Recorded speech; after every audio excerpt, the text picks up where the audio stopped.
हिमाचल पर्वत में हिरण्यकशिपु घनघोर तपस्या कर रहा है। 12 वर्ष तक ब्रह्मा जी आए और उन्होंने कहा वरदान मांगो। बोले महाराज ने कहीं न मांगो, न जल से, न थल से, न शस्त्र से, न अस्त्र से, और मैं इस जगत का राजा हूँ, भगवान हूँ, इसलिए भी लोग भगवान जाने। मेरे भाई को 12 रूप धारण करके मार दिया, उस विष्णुदेव मेरा शत्रु है। ऐसा अमोघ वरदान लिया। ब्रह्मा जी ने तथास्तु कहा और अपना आकर के महाराज स्वयं मैं भगवान हूँ, सब जगह नारायण का भजन बंद करा दिया। इनके 4 पुत्र हैं, आह्लाद, विहलाद, सहलाद, प्रहलाद सबसे छोटे। प्रहलाद का जब जन्म हुआ ना तो जन्म लेते ही नारायण कहा। कान में आवाज पहुंचे, बोले भैया मेरा परम शत्रु जो विष्णु नारायण है उसका नाम मेरा बेटा प्रहलाद दे। ऐसे ही इसका जन्म हो गया जैसे जंगलों में चंदनों के बीच में कोई कांटे का वृक्ष जन्म ले। जब बड़ा हुआ तो उसे देवर्षि नारद ने तो गर्भ में ही भागवत धर्म का उपदेश दिया। भागवत माने वैष्णव धर्म, भगवान की भक्ति कैसे करना चाहिए इसका विस्तार पूर्वक वर्णन किया। अगस्त जी वो कश्यप जी के यहाँ अपनी कयाधु पत्नी को हिरण्यकशिपु को रोक करके देवासुर संग्राम में गया। प्रहलाद जी गर्भ में थे, सो इन नारद जी ने सोचा बढ़िया मौका है, जा करके नारायण की अच्छी भक्ति प्रदान करी ताकि ये जन्म लेकर के और हिरण्यकशिपु का उद्धार करेगा, धर्म का प्रचार प्रसार करेगा। आज जन्म लेते ही नारायण का नाम लिया तो अपने मंत्रियों को बुलाया, गुरु जी को बुलाया।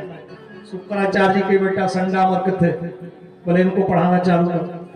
आजकल पढ़ाई बड़ी महंगी है ना, पहले प्ले स्कूल होता है, इसके बाद फिर और स्कूल KG 1 2, बड़ी फीस, बड़ी पुस्तकें, बड़ी समस्या है। बुलाया शुक्राचार्य जी के पुत्र संगामर्क को और कहा इन्हें राक्षसी विद्या पढ़ाओ, किस तरह से कहीं आग लगा देना है, किसी को मार देना है, अनेक रूप धारण करके युद्ध करना है, कहीं अग्नि प्रकट कर देना, कहीं शस्त्र प्रकट कर देना, कहीं कई रूप बना लेना, बड़ा समुद्रापान भी करना चालू कर दे। प्रहलाद ऐसा प्रयास किया। संगामर्क जी गए और अपने स्कूल में बेटे प्रहलाद को बहुत पढ़ाने लगे। नमक प्रतीतम न गुर प्रणीतम। और जब गोदी में लाके बिठाया, बोले भैया तुम बताओ इतना पैसा हमने खर्च किया, गुरु जी को लगाया स्पेशल कोचिंग के लिए, तुमने कौन कौन से पाठ पढ़े? बोले मैंने 9 पाठ पढ़ा। श्रवणम कीर्तनम विष्णु स्मरणम पाद सेवनो अर्चनो वंदनम दास्यम सक्षमात्म निवेदन। भगवान की भक्ति करना, सुनना, उनकी वंदना करना, उनका स्मरण करना, उनके भक्ति का कीर्तन करना। महाराज हिरण्यकशिपु का माथा ठनक गया और तलवार निकाला, मारने के लिए तैयार हुआ। सेवकों ने कहा मत मारो, हम लोग प्रयास करके, कई प्रयोजन है इसके मारने के। एक कटोरी में विष दिया, पहाड़ों से गिराया, विषधर सर्पों से कटवाया, बुआ को बिठाया, सुंदर चुनरी ओढ़ के बैठ गई। महात्माओं ने श्राप दिया था एक चुनरी कभी जलेगी नहीं, पर किसी भक्त का अपमान नहीं करना। होलिका ने जब ओढ़ाया और गोदी में बिठाया, लकड़ी तमाम लोगों ने लगा दिया तो होली जल गई, चुनरी जल गई, भक्त प्रहलाद बच गए। कुंभकार ने एक बार राम जी का नाम लेकर के आवा लगाया, राम राम जप रहा था, बिल्ली चली गई। अन्य पुराणों में कथा, प्रहलाद जी गुजरे, भैया राम राम क्यों जप रहा? बोले एक बिल्ली का बच्चा इसमें है, अग्नि पड़ गया है और जोर से अग्नि लग गई आगे। अब मैं चाहता हूं बिल्ली का बच्चा बच जाए। बोले कैसे बचेगा? बोले राम नाम के प्रभाव से। रोज आते आगे पास, ठंडा हुआ शीतल, और जब घड़े निकाला कुंभकार ने तो पूरे कच्चे घड़े उस विशाल अग्नि की ज्वाला में जल करके, तप करके शुद्ध हो गए, लाल पड़ गए। और वो बच्चा भगवान की कृपा से, अग्नि देवता उसे शीतल बनाए गए। और वो किलकारी मार के जब बिल्ली का बच्चा भगा तो प्रहलाद की और नाम निष्ठा हो गई और बस भगवान की स्तुति करते रहे। आज भरी सभा में अपने गोदी में प्रहलाद हिरण्यकशिपु ने बिठाया और कहा अब तुम मेरे इस तलवार के द्वारा मृत्यु के माध्यम से स्वर्ग लोक पहुंच जाओगे। तुमने नारायण का नाम छोड़ा नहीं, और जो ही तलवार निकाल के प्रहलाद को मारना चाहा कि उस लकड़ी के खंभे से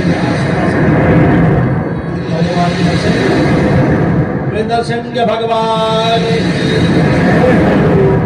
का मुख सिंह की तरह है, हाथ जिनके मनुष्य, पैर जिनके मनुष्यों की तरह, हुंकारी भरते हुए महल के दरवाजे की देहली में गोदी में बिठा लिया है और कहा, बोल तूने जो मांगा वरदान ब्रह्मा जी से, कि रात्रि है कि दिन, शस्त्र है कि अस्त्र, मारने वाला कोई दैत्य है कि दानव कि मनुष्य, तूने शस्त्र से कहा नहीं मरो, वस्त्र से नहीं मरो, मेरे हाथ में कुछ है तो नहीं, कोई हिंसक जीव से नहीं मरो, कोई सिंह से, भालू से। गोदी किसकी है? बोले महाराज मनुष्य की। मुख किसका है? बोले सिंह का। अहो निर्वेंद्र विचित्र रूपम, ठाकुर जी आप दोनों ज्वाइंट बन के आ गए, मैं ऐसा कभी सोचा नहीं। कोई हाथ में शस्त्रास्त्र नहीं। सायंकाल का समय, हिरण्यकशिप का महल, महल में दरवाजा, दरवाजे में देहली, देहली के ऊपर उसकी गोदी और भगवान की गोदी में हिरण्यकशिप। ऐसा कहते उसके हृदय से विदीर्ण कर दिया, उसकी आंखों के गले में माला धारण कर दिया। देवताओं ने पुष्प बरसात करी। 25 श्लोकों से बसंत तिलका छंद से प्रहलाद जी ने स्तुति किया। ब्रह्मादय सुरगणा मुनयोत सिद्धा, हे प्रभु आप ब्रह्मा इंद्र आदि के स्तुति से भी स्तुत्य है, सेवित है, मैं आपकी क्या स्तुति कर सकता हूं। सत्वही केतानमतयो वचसाम प्रवाहि, आपका सुंदर यज्ञों में पूजन होता है। इस दैत्य कुंड में जन्म लिए प्रहलाद के कारण किंतोष्ट बढ़ती समय हरिरुक कर आते, आपका सब उग्र रूप धारण करना पड़ा ठाकुर जी। आपको आधा सिंह आधा मनुष्य का रूप बन के आना पड़ा, जो कि आप वैकुंठ में लक्ष्मी के साथ विराजमान है। मैं आपको साष्टांग प्रणाम करता हूं। देवर्षि नारद जी लक्ष्मी को लाए, तमाम देवताओं को स्तुति किए, अपने पिता का अंत्येष्टि क्रिया कर्म करो, राजा बनाया। भगवान की भगवान निष्ठा से प्रहलाद के प्रेम के कारण ठाकुर जी खंभे से प्रकट हो गए।